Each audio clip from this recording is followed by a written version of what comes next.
저랑 제 와이프는 4년의 동거를 통해서 결혼을 했습니다.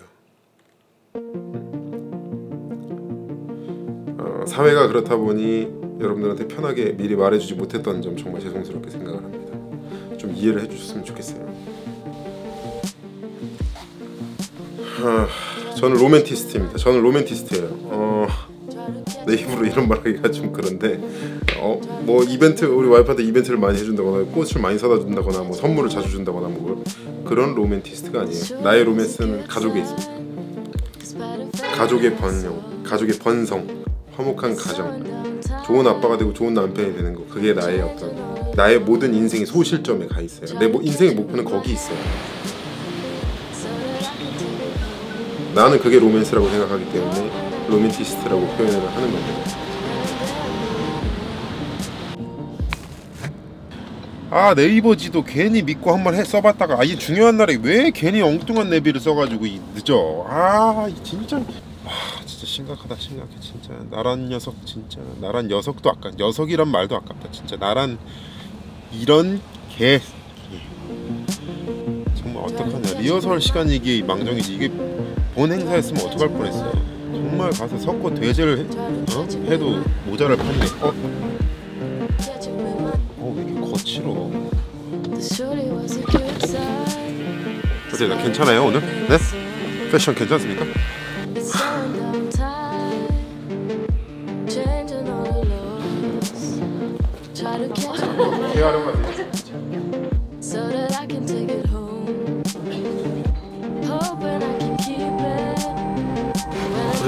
자기소개 한번 부탁드릴게요. 남자 역할을 맡고 있는 정혁이고요. 네, 저도 남자 역할을 맡고 있는 어떻게 이 남자를 선택한 근거가 있어요? 그러니까 얘랑 같이 살아도 되겠다라고 마음먹은 근거. 왜냐면 지금 이 영상을 보는 어떤 친구들은 그게 되게 절실하게 필요할 수도 있어요. 그러니까 어떤 뭔가를 도전해보고 싶고 이 친구랑 어떤 미래를 그려보고 싶은데 동거도 한 가지 선택지가 될 수 있는데 도대체 이 남자의 뭘 믿고 이 여자의 뭘 믿고 동거를 해야 될지 모르겠다라는 생각이 들 때 나한테 확신을 줬던 무언가. 아무래도 너무 상투적인 얘기일 수도 있는데 가치관이 제일 중요한 것 같아요. 예를 들면 어떤 삶의 태도 아니면 이제 앞으로 꾸려나갈 가족에 대한 가치관? 가족. 네, 그러니까 이게 솔직히 연애라는 게 끝이 결혼 아니면 헤어지는 거잖아요. 요즘 세상에서는 결혼도 거기서 끝이 아니지. 또 헤어질 수 있어. 믿음직스러운 게 있었어요. 그러니까 그게 꼭 막 돈이나 능력에서 나오는 게 아니라 솔직하게 뭐 내 어린 시절은 이러이러했고 지금은 이런 상태로 지내고 있지만 앞으로는 꼭 이렇게 해서 이런 점을 만들어 나가고 이런 가정을 꾸리고 싶다, 이런 얘기를 나눌 때 그런 가치관이 딱 맞았고 그게 되게 솔직하게 와 닿았고 믿음직스러워. 와, 내가 지금 들으면서 든 진짜 핵심은 이거야. 가족에 대해 이야기를 했다는 거야. 그쵸. 주차. 이제 더 내려가야 돼. 잘해요. 네. 정말 귀중한, 여러분들한테 정말 도움이 되는 이야기를 하고 싶어요. 정말 도움이 되는 이야기를 하고 싶은데 나라는 사람이 여러분들한테 어떤 설득력을 가질 수 있을까를 생각을 하다가 여러분들이 생각할 때 나는 동거에 대한 경험이 전혀 없는 사람이라고 생각할 수 있으니까 저랑 제 와이프는 4년의 동거를 통해서 결혼을 했습니다. 항상 되게 얘기하고 싶었는데 여러분들한테 일찍 얘기하지 못해서 좀 정말 죄송하게 생각을 해요. 그 정도면 여러분들한테 어떤 이야기를 해줄 수 있지 않을까, 여러분들한테. 그리고 내가 이런 생각을 갖고 있는 이유에 대해서 여러분들이 조금 더 이해를 좀 쉽게 해줄 수 있지 않을까 하는 생각이 있습니다. 그래서 말씀을 드리는 거예요. 저는 이 영상을 통해 가지고 동거의 어떤 장점, 단점 같은 걸 이야기하고 싶은 게 아니에요. 되게 지지부진한 이야기고 유튜브나 뭐 인터넷 웹사이트 같은 데 흔히들 나와 있는 후기들도 있고 경험담도 있고 뭐 주변에서도 쉽게 들을 수 있을 거예요. 여러분 뭐 어렵지 않게 찾을 수 있을 거예요. 동거에 대한 후기 같은 것들은. 동거는 여러분들 쉽게 생각하면 이럴 수 있어요. 연애를 지속하기 위한 어떤 수단으로 여러분들 사용하는 경향이 있어요. 단순히 거리가 멀고 생활비가 아깝고 둘의 만남이 뭐 그렇게 우리가 만족할 만큼 그렇게 자주 이루어지지 않고 어차피 집에서 오래 있지도 못하는 시간 집세도 아깝고 뭐 이런저런 이유가 있을 수 있잖아요. 그런 것들을 어떻게 상쇄하기 위한 수단으로 사용해서는 안 된다고 생각을 해요. 왜냐하면 동거라는 건 여러분 분명히 알아야 되지만 동거는 가족이 되는 거거든요. 여러분들이 생각하는 것만큼 동거는 아름답지가 않아요. 전혀 그렇지 않습니다. 생각하는 것만큼 그렇게 사랑이 넘치고 매일 히덕거리면서 이렇게 서로 포개어 안고 좋은 얘기를 나누고 뭐 이런 차원의 문제가 아니에요. 정말 내가 원하든 원치 않든 항상 집에 나의 공간에 다른 누군가가 들어와 있는 거예요. 내 감정 상태가 어떤지는 전혀 신경 쓰지 않아요. 나 또한 저 사람의 감정 상태가 어떤지는 전혀 신경 쓰지 않고 그 사람이 설령 혼자 있고 싶다 한들 나는 항상 그 자리에 있어요. 내가 설령 혼자 있고 싶다 한들 항상 그 사람은 내 옆에 있어요. 굉장히 꼴보기 싫을 때도 있지만 무조건 그 사람을 봐야 되는 게 동거예요. 이 말인 즉슨 결혼이랑 굉장히 일맥상통한다고 봐요. 결혼이라는 것까지 끌고 들어와서 모파사님 그건 너무 심한 비약 아닌가요? 동거는 단순히 결혼의 사전 모의? 어떤 테스트? 이런 거 아닌가요? 뭐 이렇게 생각할 수 있는데 동거를 생각할 때는 여러분 가족 구성원이 들어오는 거예요. 여러분들이 뭘 하던 간에 아까 말했던 거랑 일맥상통하는 부분이 있지만 여러분들이 뭘 하던 간에 그 사람이랑 같이 해야 되고 여러분들이 그리는 어떤 꿈이 있든 동거를 하는 와중에 내가 어떤 직장에 가고 싶고 어떤 직장으로 이직을 하고 싶고 궁극적으로 어떤 목표를 가지고 있고 내 1, 2년 안에 이루고 싶은 성과가 어디에 있느냐에 따라서 여러분들의 그 가족관계가 흔들려서는 안 된다는 거예요. 그 말인 즉슨 여러분들이 무엇을 하던 간에 이 가족이 최우선이어야 된다는 말이 됩니다. 지금 이 가족 구성원 나의 이 상대와 함께 행복하게 살아갈 수 있는 어떤 그런 정말 엄청난 노력이 필요해요. 저는 이걸 감히 헌신이라고 생각을 해요. 헌신. 배우자와 자식에 대한 존경 그리고 그 존중 그게 이루어지지 않는 상태에서 여러분들이 어떤 성공을 거머쥐고 사회적으로 어떤 지위를 얻는다고 해도 그건 의미가 없다는 거 여러분들 굉장히 많은 사례를 통해서 요즘 특히 많이 볼 수 있을 거예요. 뭐 땅콩 가족, 대한항공 땅콩 가족만 봐도 여러분 쉽게 알 수 있죠. 우파사님 그건 점점 결혼 쪽으로 가는 거의 결혼 얘기 하시는 거 아닌가요? 이렇게 생각할 수 있는데 나는 그렇게 생각합니다. 그냥 동거는 동거로서 사전 테스트로서 받아들이고 여러분들이 하게 되면은 그 수많은 잠재된 엄청나게 많은 숫자의 갈등들이 여러분들한테 너무나도 버겁게 다가올 거고 그거를 파해하는데 그거를 뚫고 나가는 데 있어서 여러분들의 의지가 꺾여버릴 수도 있어요. 나는 언제든 도망칠 구멍이 있다고 생각하기 때문이에요. 실제로 그렇게 생각을 하게 되면 동거에 실패할 확률이 높아지고 동거를 실패한 사람이 결혼에 성공할 확률이 높아진다고 난 절대 생각하지 않아요. 조금 적절한 비유는 아닐 수도 있지만 뭐 한번 재혼한 사람이 계속 재혼한 것 같은 그런 논리랄까요? 궁극적으로 그런 강력한 책임감을 갖지 않고 행동을 한다면 정말 아까 말했던 것처럼 실패할 수밖에 없고 결혼 생활의 발끝에도 미치지 못하는 어떤 그 정도의 맛만 보고 경험 살짝 발만 담가보고 끝내는 게 될 수도 있어요.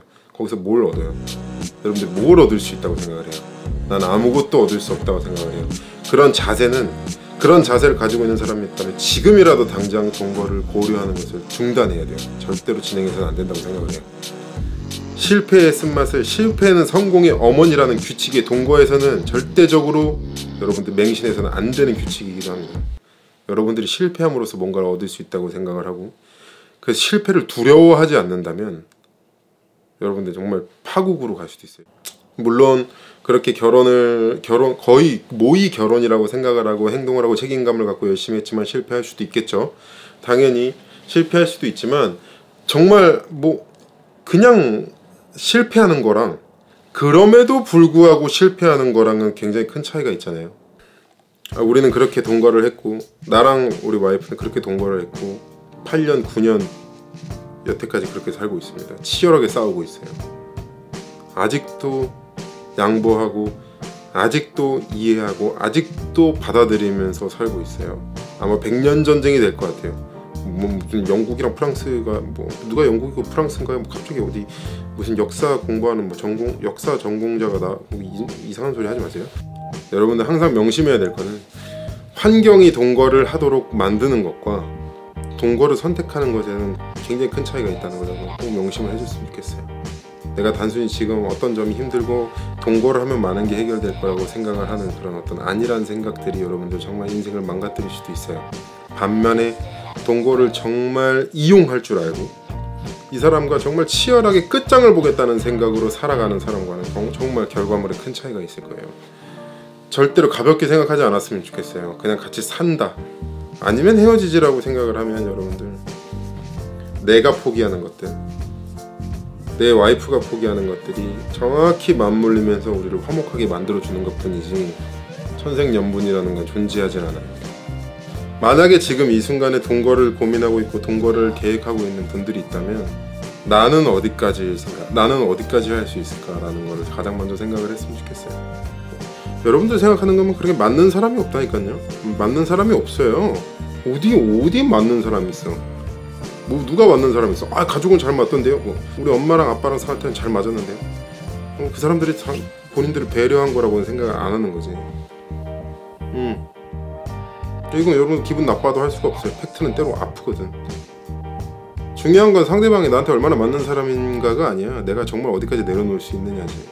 우리 와이프 같은 경우에 나를 위해서 모든 걸 희생하면서 최선을 다해 삶을 살아가면서 우리 관계를 지속하기 위해서 노력을 해주면서 여기까지 왔고, 우리는 이렇게 화목한 가정이 되어서 지금까지도 치열하게 서로를 배려하기 위해서 이해하고 납득하고 살아가기 위해서 치열하게 싸워가고 있는 거예요. 내가 항상 스트리밍 같은 거에 항상 여러분들 그런 거 물어보면 가볍게 난 동거 찬성입니다.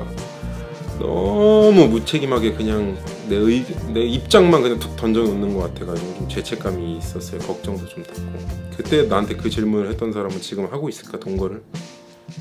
혹시 상처받아가지고 지금 어떻게 작살이 나진 않았을까, 멘탈이?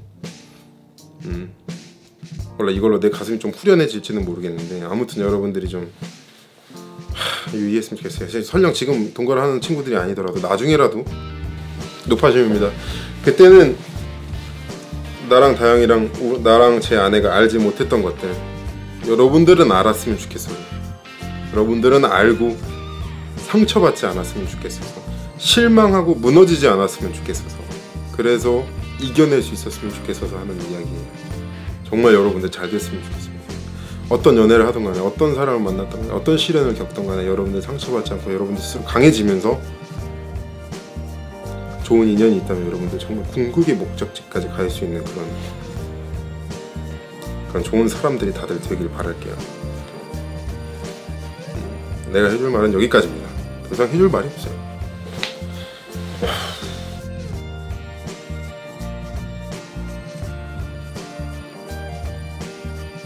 한 가지 진짜 혹시나 해가지고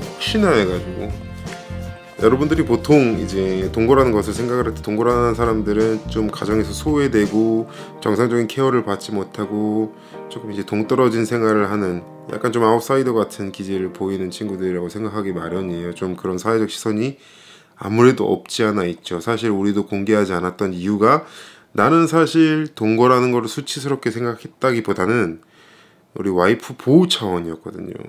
우리 와이프가 어린 나이에 나랑 같이 동거를 하면서 연애를 했고 그러면서 결혼까지 했다는 걸 사실 굳이 알리고 싶지 않았었어요. 이제 완전한 어른이 되었고 이제 우리는 완전히 애기 엄마 아빠가 되었으니까 그런 것들을 공개해도 좋다고 얘기를 한 건데, 여러분들이 오해는 하지 않았으면 좋겠습니다. 정말 건강하고 정상적인 가정에서 충분한 대화와 협의를 통해서도 진행될 수 있는 것이 동거라는 거 여러분 명심했으면 좋겠고, 그런 어떤 사회적 잣대로 누군가를 판단하는 것도 되게 위험할 수 있다는 거 여러분 꼭 명심했으면 좋겠습니다. 그리고 단 한 가지 더, 딱 한 가지 더, 진짜 이거는 내가 좀 이 얘기를 하는 이유인데, 상대방 부모님한테 만약에 동거를 하는 친구들이 있다면 안부 연락이라도 좀 자주 드리고, 그리고 요즘 어떤 상황이고 어떻게 하고 있는지 좀 말씀을 드리고, 저도 그때 당시에는 꽤나 힘들어했지만 지금 생각하면은 제가 지금 장인어른이랑 그렇게 통화라도 하지 않았다면, 그때 장인어른이랑 그렇게 이야기라도 나누지 않았다면은